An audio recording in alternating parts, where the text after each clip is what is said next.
All right, welcome back. It's Dave, the Real Music Observer, observing real music in real time for real people, just like you right there, and just like me right here. According to Billboard magazine, Fleetwood Mac has about 100 million reasons as to why they went out on tour without Lindsey Buckingham. That's right, the band is about to gross or net, not sure which. I'm assuming they're going to net $100 million on their North American tour, which wraps up on April 15th.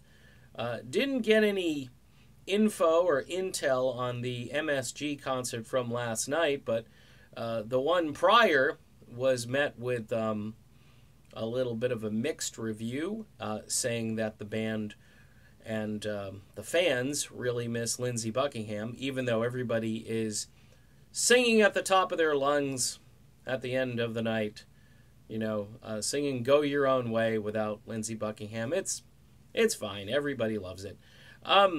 This has been a great media campaign for Fleetwood Mac. In addition, you've got Stevie Nicks going into the Rock and Roll Hall of Fame in just a few days, which again is going to increase the value of a ticket to go see Fleetwood Mac. I talked about this way back when the whole thing broke, when I heard that Lindsey and the band had parted ways, and then we find out, of course, they ended up firing Lindsey Buckingham. And all the naysayers, or all the opposition forces, I guess, the folks that would watch these videos and be angry that I'm criticizing Fleetwood Mac and Stevie Nicks, most of those people right now are having the last laugh, which doesn't really change how I feel about the situation. Let me give you guys my perspective. Obviously, Irving Azoff and Live Nation know how to run a business. And sometimes they take advantage of people. I'm one of those people. I've been to concerts where you spend your paycheck in order to get into the concert, and you can't even buy a beer at that point because you've spent all your money. The other issue really is our culture, which is becoming less about the actual product and more about having a piece of something memorable, a piece of nostalgia in their life.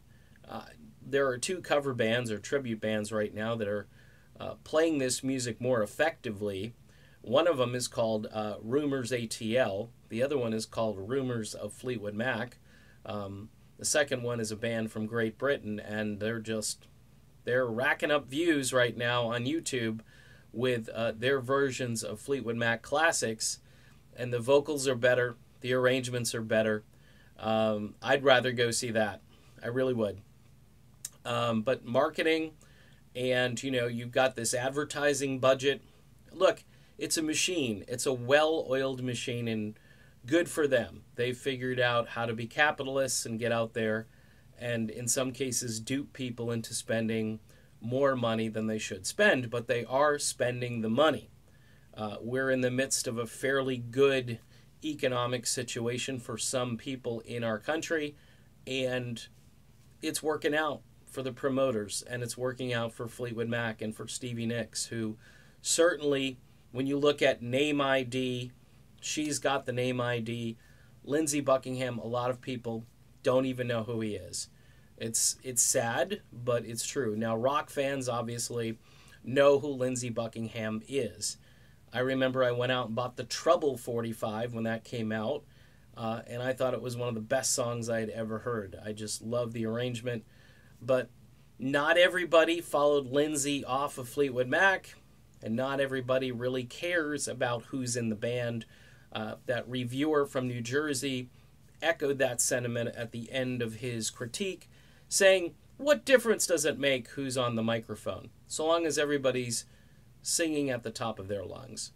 So we're definitely in a new place as far as what people are willing to spend, and, as far as who and what represents the band that they grew up with.